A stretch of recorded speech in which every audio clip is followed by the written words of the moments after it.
Hello guys, it's me Maris and welcome back to my channel. So, ang ating video for today is tungkol na naman sa isang makeup tutorial.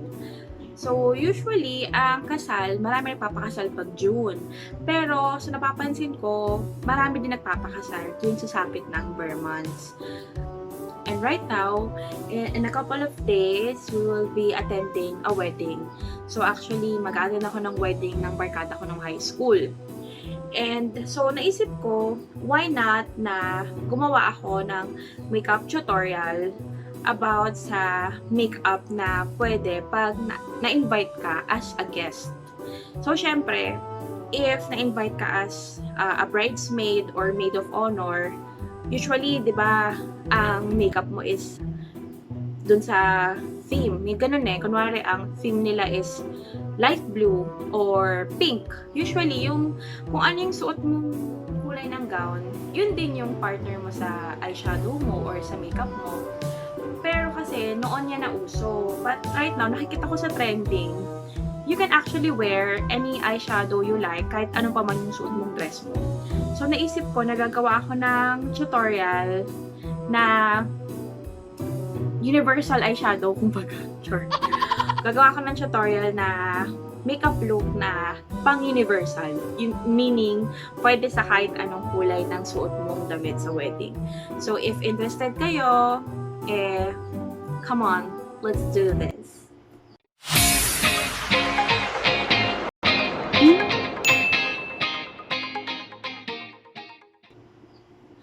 So, as you can see, ako'y naligo na.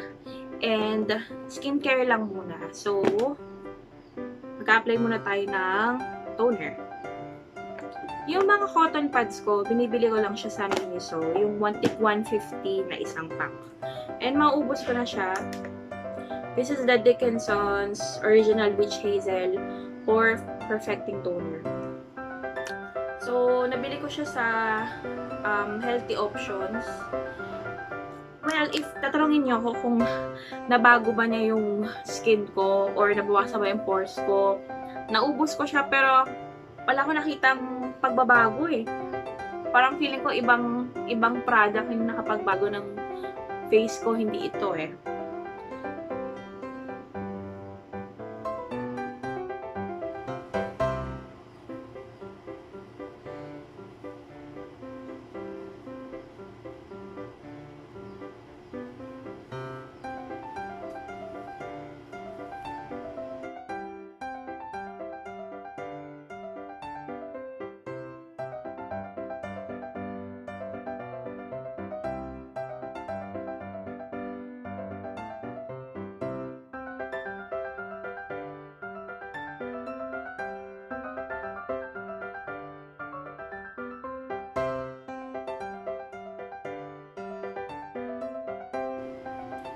Okay, so mukhang set na yung ating moisturizer and I think parang nakikita nyo medyo dewy na. Charot-charot na dewy.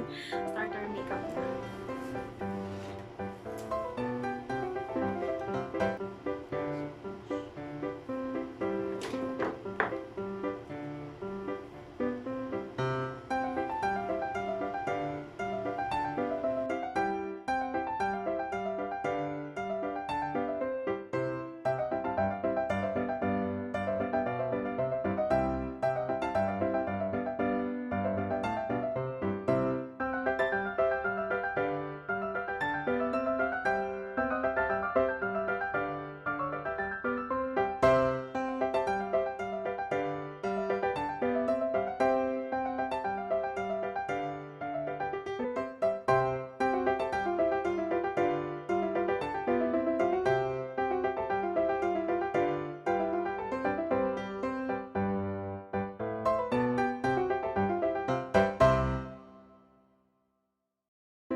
concentrate lang tayo dito sa dulong part, sa outer corner ng eyes.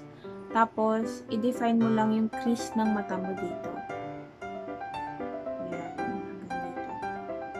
Ayan. So, yung kanina, di ba, yung color all over the eyelids yun. Tapos ngayon, i-define mo lang yung crease ng eyes mo. Ayan. Tapos, blending is the key.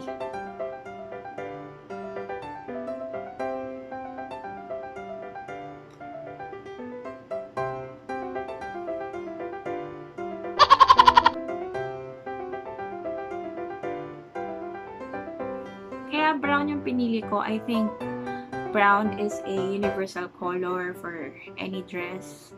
So, you can never go wrong with brown and black, I think. Opinion ko lang naman yun. Pero kung gusto mo mag-blue eyeshadow, why not?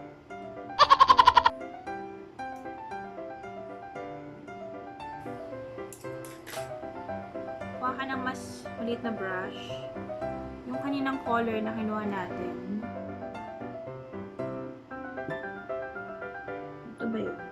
Hindi ba? So, yun din yung i-color mo sa baba.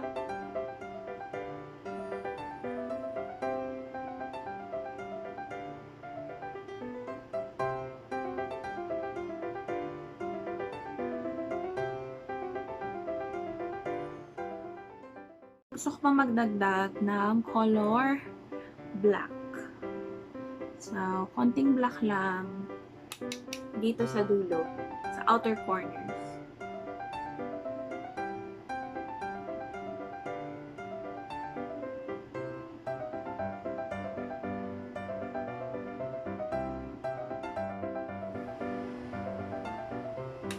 Ito din.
I think itong brush na lang ito yung gagamitin ko. So, what I'll do, I'll spray the brush. Luxe Organics pala to. Okay. Isang spray lang. Kasi sabi nila pag binabasa yung brush, mas nai-intensify yung color nung shimmer na eyeshadow or highlighter. Tsaka tayo kukuha. Then, pwede mo lagyan ulit yung diba?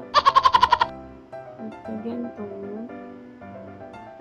Pwede mo lagyan yung dito mo blue effect.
So for my lashes, I don't need to curl it na. Since naka-curl na talaga siya, naka-lift siya. Because I did a keratin lash lift last week. So, that's another vlog. Actually, I did vlog it. And I'll check kung kailan ko siya mapopost.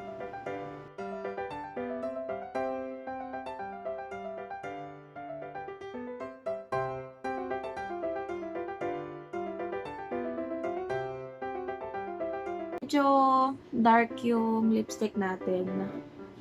Mas prefer ko na mag-nude lang. So, this is the Maybelline Clay Crush. One of my favorite nudes. Or favorite nude lipstick from Maybelline.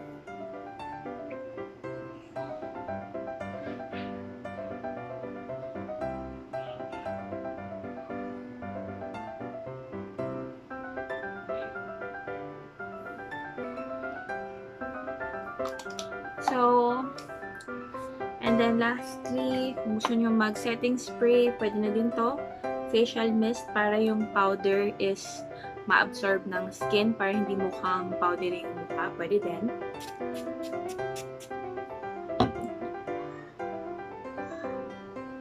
Then, patuloy lang natin. Then, I'll be back with my final look.